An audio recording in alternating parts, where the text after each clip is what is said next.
Сайн байцгааны үзэгчдээ дэлхийн дахин тойм хөтөлбөрийнхөө энэ удаагийн дугаараар бид Саудын Арабын угсаа залгамжлах хунтайжийн Азийн улс орнуудаар хийж байгаа айлчилыг онцолж байна.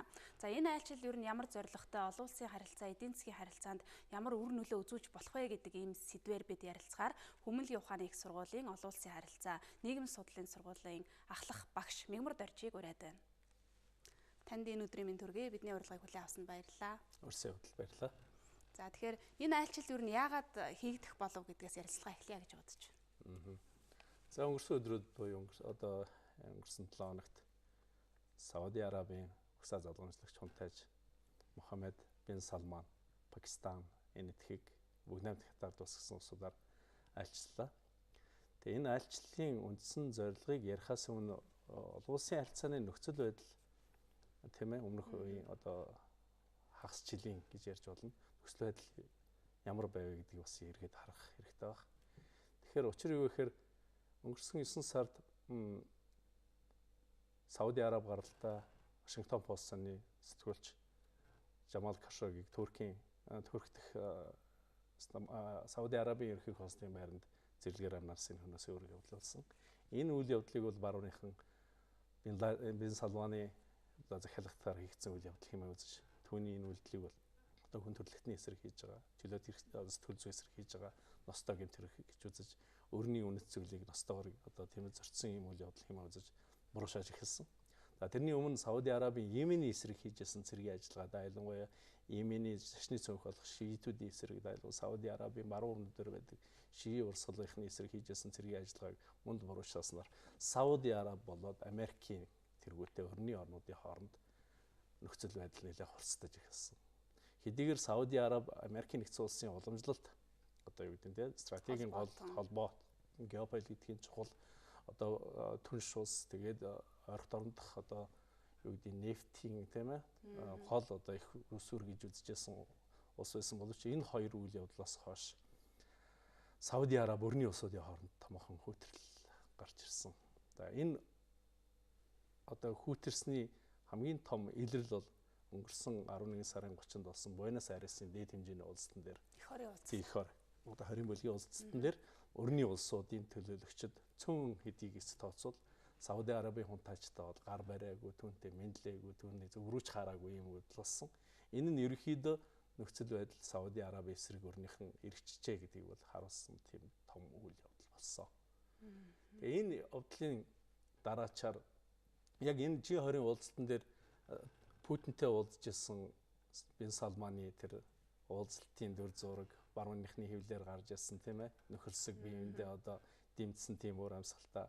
За Си Цзиньпин буюу Хятадын даргатай уулзахдаа уулзсан уулзалтын үр дүн буюу Си Цзиньпин бүх талаар Сауди Араб дэмжих болно хэмээх аман амлалт эднийг харах юм бол Сауди Арабын гадаад бодлогын чиглэл бол баруун тийшээ биш доонд руу буюу Аз руу чиглэх тэр чиглэл бол тэндээс тодорхой болж ирсэн байна. Гэхдээ зөвхөн энэ хоёр үйл явдлаас болоод Сауди Арабын гадаад бодлого геополитикийн чиглэл тийшээ шилжиж өгвөл бас өрөөсгөл болох байна. Ерөнхийдөө олон улсын харилцааны систем дээр хүчний тэнцвэр бол Аз руу шилжиж эхэлсэн. Хүчний тэнцвэр дайлангаа Хятад руу ашигтайгаар эргэж эхлэх үед энэ баланс буюу хүчний тэнцвэр энэ яг хугарал дээр энэ үйл явдал болсноороо баруун болоод Сауди Арабын хооронд асуудал үүссэн байна. Тийм ч учраас өнөөдрийн Сауди Арабын хунтайжийн айлчлал ер нь бол түүхэн нөхцөл байдал бол ингэж иргэсэнтэй холбоотойгоор учир шалтгаан холбогдож байгаа шүү. Тэгэхээр цаад үндсэн зорилго үндсэн зорилго нь бол мэдээ Сауди Арабын гадаад бодлогын чиглэл тэр дотор эдийн засгийн хувьд цэвэр нефтээс хамааралтай байдаг энэ эдийн засгийг солонгоруулах гэж ярьдаг тийм ээ. Гадаад бодлогынхаа геополитикийн чиглэлийг дорн тийшээ чиглүүлэх гэж байгаа зорилго нь магадгүй асар хурцтай нэмэгдэж байгаа Хятадын эдийн засгийн холбох гэсэн тийм л зорилготой айлчлал байх. Тийм мэдээж замд нь бол Пакистан болоод энэ этхийг улсуудаар айлчлал хийсэн тодорхой эдийн засгийн төсөл хөтөлбөрүүдээр хамтран ажиллахаар гэрээ хэлцээрэд хийгдсэн. Энд хэлэхэд Индонез, Малайзд хийх байсан айлчлалуудыг бол бас цуцалсан. За айлчлалыг ер нь бол олон улсын ажиглагчид за нэгдүгээрт бол яа харахгүй тэр Сауди Арабын угсаа залгамжлах хунтайжийн сэвдсэн өрөндийнхний талаас нэлээд шүүмжилтэд тулгарсан тэр үйл явдлын дараа түүний нэр хүндийг олон улсад өсгөх. Мөн цаашлаад энэ хүн ер нь цаашид энэ газрын тосоор дэлхийд одоо тэргүүлэгч нөөцтэй энэ улсыг удирдах хүн юм аа. Тийм учраас ер нь ийм шийдвэр гаргаж байгаа. За эрх мэдлийг ер нь гартаа хатгаж байгаа. Өөрийн одоо хүч нөлөө бол нэлээ хүчтэй байна гэдгийг одоо олон улсын тавцанд харуулах үүднээс энэ айлчилыг яг энэ цаг хугацаанд хийж байгаа юм байна гэдэг ийм дүгнэлтүүд явж байна. Тэгэхээр эдийн засгийн ач холбогдол талаас нь илүү их мэдээллийг би таныг өгөх байхаа гэж ойлгож байна. Тийм, Сауди Арабын хунтайжийн 3 улсад хийсэн айлчлал зарим нэг хэвлэл мэдээллийн хэрэгслүүдээр бол өнөөдөр Өмнө Солонгос гэж төлөвлөжсэн тэр айлчлал болж байгаа юм уу. Тэгэхээр энэ айлчлалын үндсэн зорилго бол мэдээж эдийн засгийн асар том ер нь бол бодлого явж байгаа.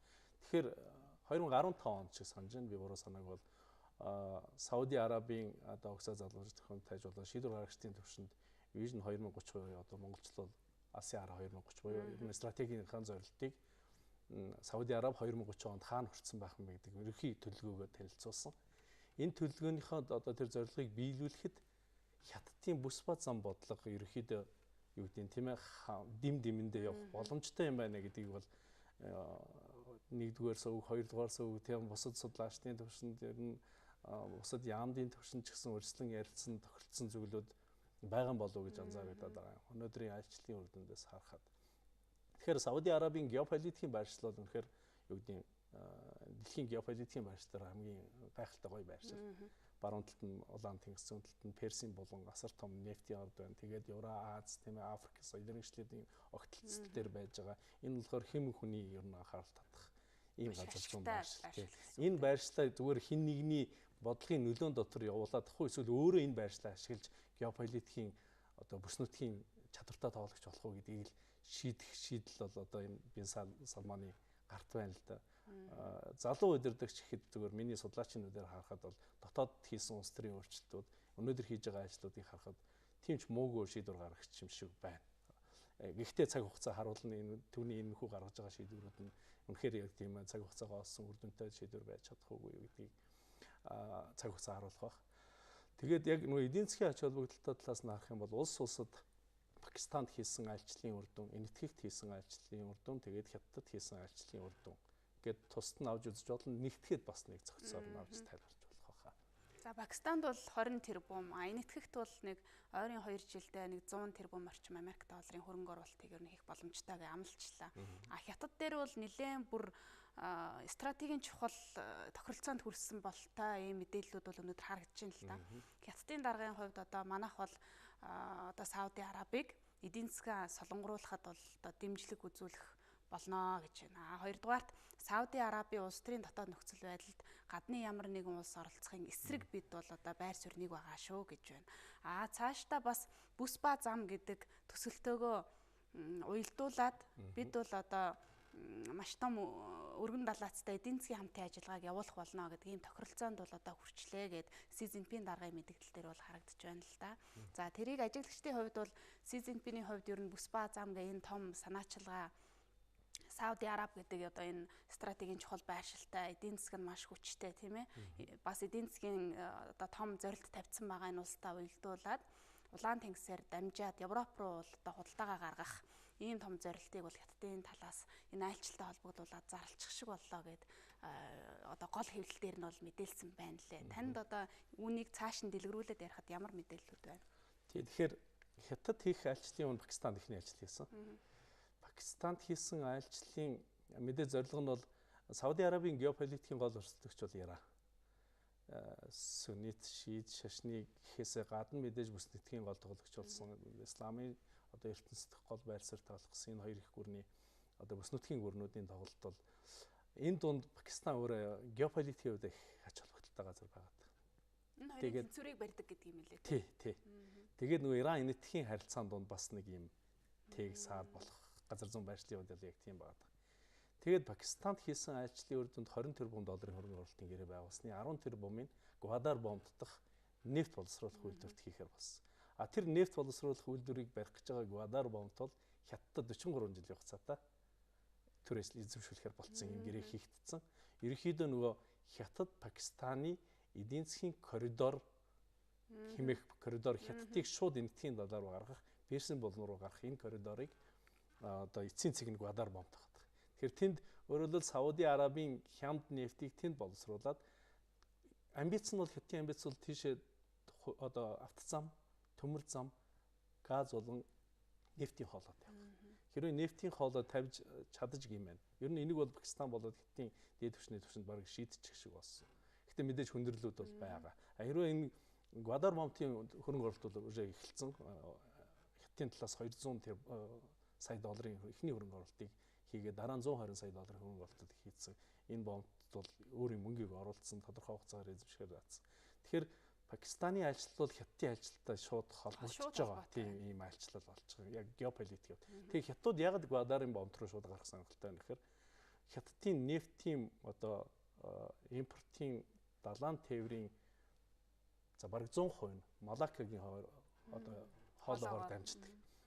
Энэ нөөрэ Хятад их 3 дахь 4 дахь улсаас бас хамаарч ерөнхийдөө бас юу гэдэг нь далаад гарцтай улс болгон транзит одоо юу гэдэг нь тийм ээ лендлокт буюу далаад гарцгүй юм шиг тийм ойлголт байдгүй л дээ.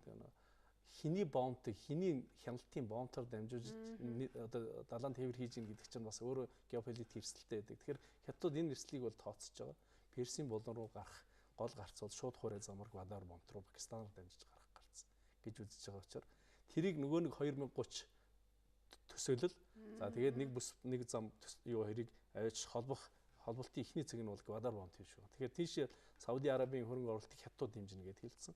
Өөрөөр хэлбэл Хятадд баг хөрөнгө оруулж байгаа юм шиг харагдаж эхэлж байгаа. Тэгээд Хятадын дараагийн зорилго бол ерөөхдөө Сауди Араб одоо юу гэдэг нь де факто аман амлсан зорилго бол Улаан тэнгисийн эдийн засгийн том бүс болно. Улаан тэнгис рүү гарсан одоо Сауди Арабын хэд хэдэн том бомбуудад хөрөнгө оруулалтын Риад буюу Сауди Арабын төвд байгаа Сауди Арабын нийслэлийг баруун эрэхтэй буюу Сауди Арабын Улаан тэнгис рүү гаргах бомбтой холбосон төмөр замын төсөлд бас Хятад оролцох сонирхлоо илэрхийлж. Өөрөөр хэлбэл Персийн болон Улаан тэнгис хорийг холбосон төмөр замын төслүүд яваад эхэлж байгаа. Тэгэхээр Саудийн Араб Хятадын геополитикийн ашиг сонирхол өнөөдөр яг нэгдэж эхэлж байгаа дээр л энэ тоглолт айгүй сонирхолтой харагдаад байгаа юм л та. Тэгээ дараагийн ажил бол энэтхэг байсан. Энэтхэгийн хувьд бол мэдээж юу гэдэг юм бас л өснө нэмэгдэж байгаа том эдийн засаг. Гэхдээ Сауди Арабид миний ойлгосноор бараг 3 сая энэтхэн хүн ажилладаг. Өөрөөр хэлбэл тэд нар бэлэн мөнгө энэтхэг рүү шилжүүлдэг. Дээр нь энэтхийн нефтийн одоо гол их усур бол Иракийн дараа Сауди Араб байждаг. Тэгээд тодорхой төслүүд дээр хамтарч ажиллах шийдвэрүүдийг сая Нарендра Моди, Бен Салман хоёр тохирчих шиг болоо. Тэр нь бол мэдээж терроризм эсрэг сонирхолтой нь яг энэ айлчлалын өмнөхөн Кашмирт болсон халдлага дээр энэтхийн тодорхой Ладах мужийн хүмүүс жагсаад Бен Салманы айлчлалыг эсэргүүцэжсэн. Гэхдээ Нарендра Модигийн тэр онгоцны бодол дээр өөрийн биеэр очиж тусаж тийм ээ тэр нөгөө баавгаан тэрвэрлэгч фармных нь нэрлээд байгаа энэ жестээс харах юм бол энэтхийг Сауди Арабын айлчлалд асар их ач холбогдол өгч. Тэгэхээр Сауди Араб нөгөө өрнөдөд унтсан нэр хүндээ бол дорндод бол унаагүй гэдгээ бол маш томор харуулж байна. Би бол мундаг тоглогч гэдгээ л айгүй сайн харуулж байна. Ийм үл бодлоо. Тэгээд Хятадын айлчлал гэж их том айлчлал. За гэхдээ зарим ер нь бол Хятадын айлчлалт бол яг тэр нөгөө Далиан бомб буюу Хятадын зүүн хойд хэсэгт нефть боловсруулах үйлдвэрт мөн 10 тэрбум доллар. Сауди Араб Хятадын сонирхол бол мэдээж нефтэн дээр ихний хөтөлцөл явж байгаа. Тэгээд дараагийн төслөд явах юм шиг байна. Энэ одоо улс орнуудын харилцаа яг стратегийн төвшөнд ингээ гүн гүнзгий яваад харилцаа нь улам өргөжөөд байна гэдэг зүйл бол яа харахгүй айлчлалаас харагдаж байна. Гэхдээ энгийн иргэдийн хувьд бол бас магадгүй те энэ айлчлал энэ одоо гурван улсын хамтын төслийг дагаад тийм ээ зарим одоо улс орнууд ялангуяа хөгжиж байгаа улс орнуудад ер нь үр өгөөжөө яаж өгөх юм бэ? Бусад орнуудтай үр өгөөжтэй байж чадах уу гэдэг дээр бас анхаарах шиг байна. Тийм мэдээж судлаачдын одоо судлаачдын тэгээд магадгүй бус нутгийн жижиг дунд бусад улсуудын шийдвэр гаргагчдын анхаарал татж байгаа нэг том сэдэв бол бүс базар. Хятадын төсөл 2050 он хүртэлх тэр том вижн байна шүү дээ. Тэгээ энийг тэр Сауди Арабын төсөлтөд холбоод өөрөөр хэлбэл Хятад өөрийнхөө гадаад бодлогын тэр зорилтыг биелүүлэхэд нэг талаасаа Сауди Арабыг бараг түншлэгч улс болгож татаад оруулчихж байгаа. Энэ хэрвээ ингээд хэрэгжээд яваад эхлэх юм бол мэдээж хуурай замын буюу тэр хуучин торгоны замын одоо дид үтсийг хөгжүүлэх юмнууд дээр бол нэг талаасаа жижиг улсуудад өргөөж нь харагдана нөх. Мохол бах энэ эдийн засгийн том коридор толбогдоод ороод ирэхээр тийм ээ эдийн засгийн хувьд ач холбогдолтой баг. Нөгөө талаас яг геополитикийн өнцгөөс харах юм бол хятадаас хамааралтай болох. Хятадын хөрөнгө оруулалт болоод хятадын зах зээл ерөөсөө хятадаас нэгд эдийн засаг хөрөнгө оруулалт зах зээлээс хамааралтай болоод энэ цаана улс төрийн шийдвэр гаргалтын төвшөнд бас сөрөг янз бүрийн үр дагаврууд гарах боломжтой. Тэрийг бол бас судлаачид тооцож бичиж байгаа. Дайлгын өрнийхэн бол энэ тал дээр бол наад бүс ба замчин бол та нар шиг жижиг улсуудын хувьд маш сайн болгоомжлох хэрэгтэй зөв шүү. Эхнийх нь тийм ээ Шри-Ланк яаж энэ өрөнд орчиж байна тийм ээ. Ийм байгаа нөхцөл та нар ер нь бол оролцоод байна. Тэгэхээр баруун бол мэдээж бүс ба замыг явуулахгүй байхыг бодно.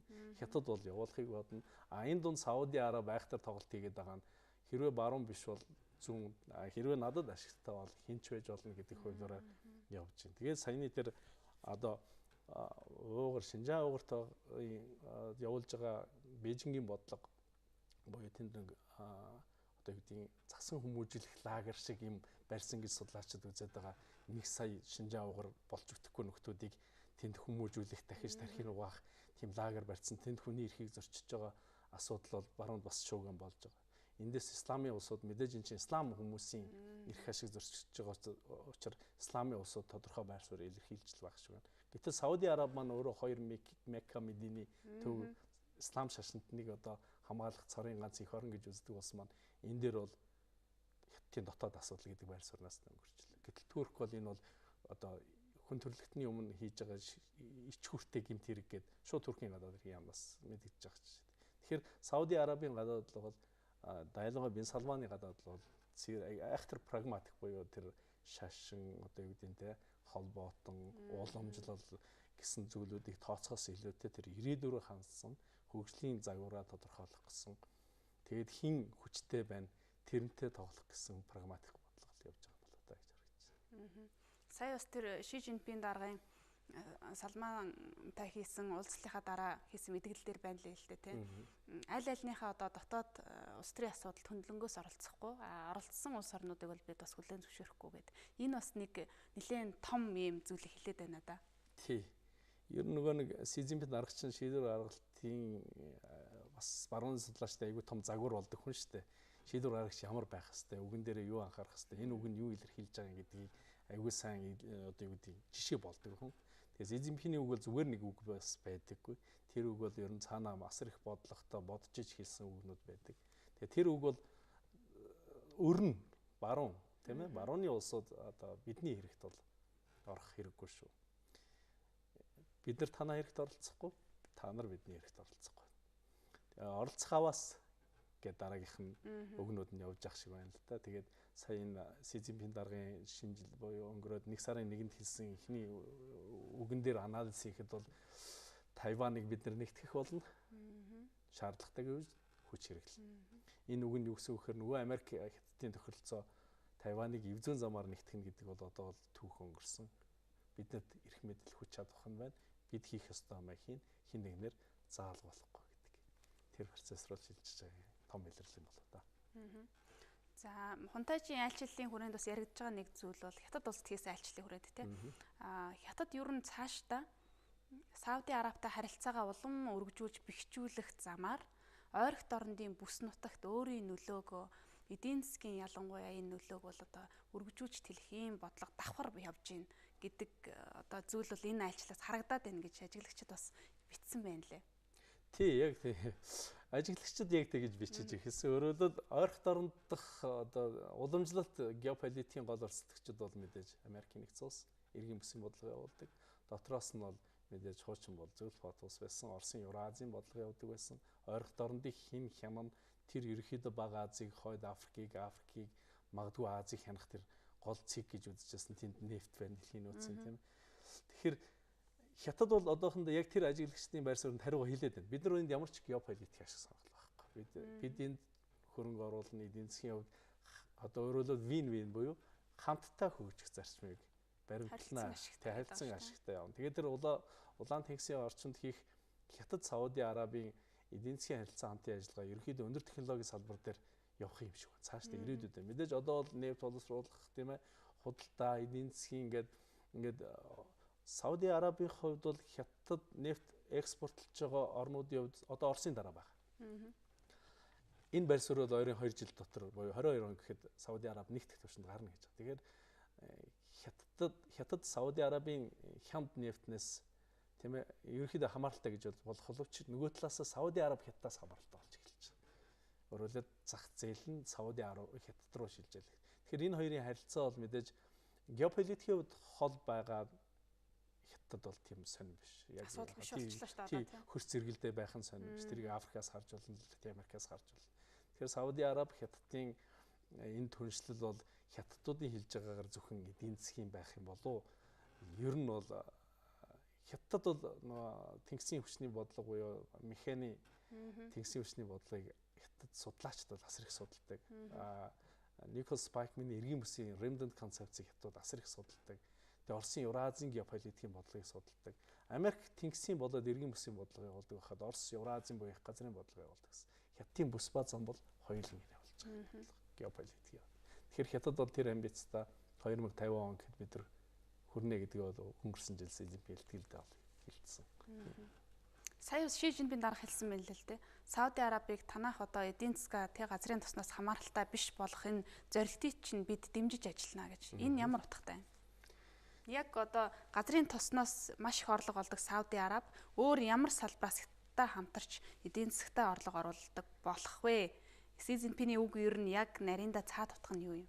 Хэрвээ зүгээр яг өнгөц харах юм бол мэдээж үгдийн худалдаа эдийн засаг бусад барилгын салбар тийм ээ аял жуулчлалын салбар гэл олон салбаруудыг нэрлэж байлээ л дээ. Нийтдээ 35 гэсэн баха харилцаа ойлголцлын санамж жишгт гар үсэг зурцгаасан сая үр дүндээ.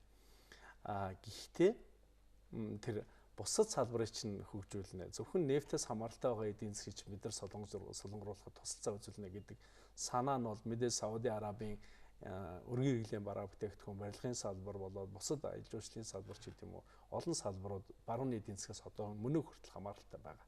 Тэр цаанаасаа хамааралтай байгаа, баруунаас хамааралтай байгаа эдийн засгийг өөрөөсөө хамааралтай болгох гэж бас ухаж ойлгож цаад үгэнд нь анализ хийж болох юм болов гэж бидгүү сая өөрөө чинь асуухад бодлоо л доо тийм.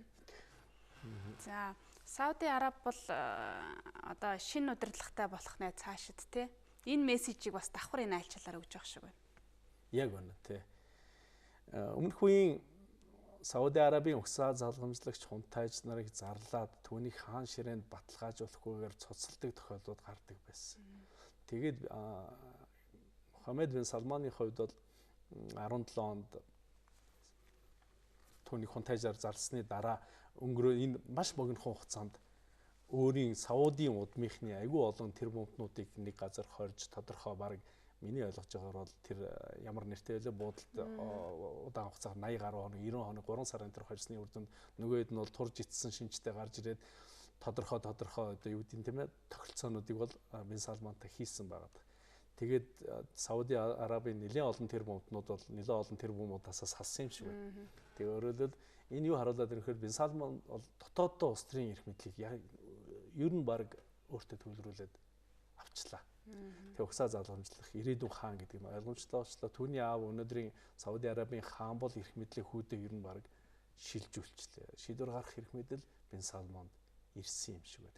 Тэгэхээр энэ хүн яах гэж байна вэ? Энэ хүн хаашаа гэж байна уу гэдгийг ойлгох юм бол Сауди Арабын гадаадлагыг ойрын ирээдүйд тооцож болох байхаа гэж бодож байна. Тэгэхээр энэ ус бол өөрөө нэлээд хаалттай юм ус шүү дээ тийм ээ. Дэглэмийн шашны одоо онцлогоос уламжлалаас хамаарат Бин Салманы хувьд сүүлийн үеийн одоо таны ярьсан тэр гадаад бодлогын өөрчлөлтүүд шин шийдвэрүүд энэ ус ер нь цаашаа ямар засаглалтаагаар хөгжих юм те одоо тэр 2030 он гэхэд ер нь Сауди Араб гэдэг улс бол өнөөдрийнхөөс ямар төвшөнд хүрсэн байх вэ? За 2030 он гэд нэлээд тийм амбицтай төсөл төлөвлөгөө тавьсан. Гэхдээ тэр төлөвлөгөө бол юу гэдэг юм бүр их наривчилсан, тодорхой, задаргаатай тийм төлөвлөгөө бол одоохондоо биш нэлээд тийм юу гэдэг юм те одоо ерөнхий юм. Тунхагийн шинжтэй. Явандаа бол энэ бол нөхцөл байдлыг харж агаад нэлээд тийм прагматик маягаар зорилтуудаа тодорхойлох юм шиг байгаа юм миний харж байгаагаар. Тэгэхээр 2030 он тодорхой зорилго төрнэ гэж тавьчихсан Сауди Араб. Тэгээд тэр зорилгодоо хүрэхийн тулд эрх мэдлийг өөртөө ялч аргуу төвлөрүүлж байна. Одоо 2030 он бол ердөө 11 жилийн дараа энэ залуу чинь одоо 34-т 11 жилийн дараа эд 45 настай шийдвэр гаргагчийн хувьд яг жигдрээл явж л байх вэ. Гэхдээ суралцах процесс яа. Гэхдээ Сауди Арабийн шийдвэр гаргалтанд ямар нэгэн нөхцөл байдал өөр юу гэдэг гинтийн хүчин зүйл болчихгүй бол Бин Салман Сауди Арабыг ойрын 2030 байтугай 40 50 он хүртэл засаглаад явах бах. А тэр үед ямар байлцсан байх вэ гэдгийг өөрчлөлт таамаглахад бол нэлээд төвөгтэй геополитикийн үед нөхцөл байдал яаж ирэх нь, системийн хувьд олон улсын харилцаа, хүчний тэнцвэр ямар болох нь. Гэтэ зүгээр яг ерөнхий прогноз хийхэд Хятадтай хийж байгаа альчлалыг ингээд Хятадтай хийж байгаа одоо тохиролцоонуудыг харах юм бол Хятад хүчний тэнцвэрийн төв болох нь бараг судлаачд үзэж байгаа ойлгомжтой. Нэгд тэр төв болно гэдгийг бол манай шир тооцож үзснээр өнөөдөр эдийн засгийн тийш нь холбож явах шиг байна. Тэгэхээр бол тодорхой тэр хүсэж байгаа зорилтуудтай бол 2030 онд хүрсэн байх бах Сауди Араб. А гэхдээ мэдээж дотоод олон хүчин зүйлүүд байгаа. Соёлын, шашны болоод ард иргэдийн тийм ээ. За тэгээд одоо юу гэдгийг шашин хоорондын сөргөлдөн, бүс нутгийн тодорхой сөргөлдөгч улсууд гэдэг олон хүчин зүйлийг тооцчиж Сауди Арабын ирээдүйн ямар байх вэ, хаана хүрсэн байх вэ гэдгийг өөрсдөө таамаглаж харж хэлэх бах та. Бин Салманы ер нь сүүлийн үед гаргаж байгаа шийдвэрүүд бас нийгмээ жоохон нээлттэй тийшээ хандуулах гад чөлөөт маягийн одоо ийм эдийн засгтаа болох юм сонирхол байна уу да гэдэг зүйл бас харагдаж байгаа шүү дээ, тийм ээ. Тэгэхээр дотоодын иргэдийн хувьд нэгдүгээрт, хоёрдугаарт бүс нутгийн улс орнууд нь энэ Бин Салманы дотоод болоод гадаад энэ бодлого дээр ер нь ямар бодолтой байдаг юм бол? Бин Салманы ерөнхийдөө сүүлийн 2 жил гарч байгаа дотоод нийгэм соёлын шинжилүүд гэж ярих юм уу да одоо тийм анхны одоо кино театруудыг анхны ч яг одоо 1970-аад оноос хойш хаалттай байсан тэр кино театрыг нээсэн. Анхны кинонд Хар Пантера буюу Black Panther Америк киноос тэрнүүд мэдээж тодорхой арабын хүмүүс бол таагүй хандсан. За дараагийн нэг зүйл эмэгтэй хүмүүс бол жолоо барих эрхийг нээсэн. Ингээ харахаар өөрнийхний нөгөө нэг үнэт зүйл гэж нэрлэгдэх зүйлийн өөрчлөлт шинжилтийг бол Бин Салман хийгээд эхэлсэн байна. Тэгэхээр уг нь өөрнийхэнд таалагдмаар юм шиг. Гэтэл ялч аргагүй гадаад бодлогын чиглэл нь өөр нь биш, дорн чиглэлээр ирэхээр энд ялч аргагүй геополитикийн хүчин зүйл ороод ирж байгаа гэдэг нь бол харагдаад байна.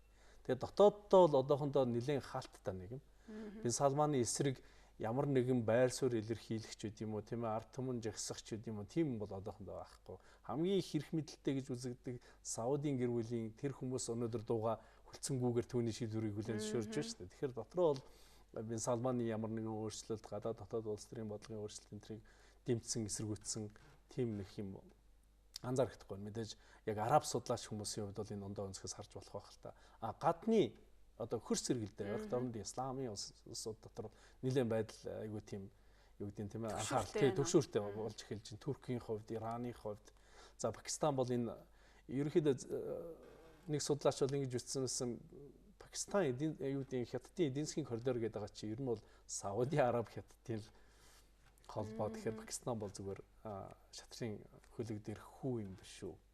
Пакистан энийгээ тооцож байгаа юм уу тийм энэтхэгийн байр суурийг харах юм бол Сауди Арабын Бин Салманы энэ бодлогыг одоохондоо Нарендра Моди бол асар их дэмжиж байна. Өнөөдөр эдийн засгийн хувьд одоо хөрөнгө оруулалт татах 100 тэрбум долларын хөрөнгө оруулалт нийлцлээд хийжлээ шүү дээ. Ингээ харахаар бүс нутгийн орнууд Египт одоохондоо байр суурь нь тодорхойгүй байх шиг байна. Их гүрнүүдээс аваад үзэх юм бол мэдээж Израилийн хувьд энэ бол маш таагүй дүр зураг харагдана тийм ээ. Тэгэхээр бүс нутгийн хувьд бол нэг иймэрхүү л одоо урдсан байдлаар ирэхэд. Гэхдээ дахиад тус тусдаа одоо улсуудын Сауди Араб руу чиглэж байгаа бүс нутгийн голлох гүрнүүдийн гадаад бодлого дээр судалгаа хийх шаардлагатай байна. За бидний ярилцлагын түрээд өндөрлөж байна. Урилга хүлээ авч хүрэлцэн ирж одоо Сауди Арабын гадаад бодлого болоод Азийн улс орнуудаар хийж байгаа айлчилтай холбоотой маш өргөн мэдээлэл өгсөн танд баярлалаа. За өрсөн явдал баярлалаа. Үзэгчдээ өнөөдөр би дэлхийд дахинд том хөтөлбөрөөр Сауди Арабын хунтайжийн Азийн улс орнуудаар хийсэн одоо айлчлалтай холбоотой сэдвийг онцоллоо. За энэ сэдвээр Хүмүүнлэгийн ухааны их сургуулийн олон улсын харилцаа нийгэм судлалын сургуулийн ахлах багш Мигмар Доржийг урьж оролцууллаа. Бидний хөтөлбөрийг сонгож үзсэн үзэгчид та бүхэндээ баярлалаа.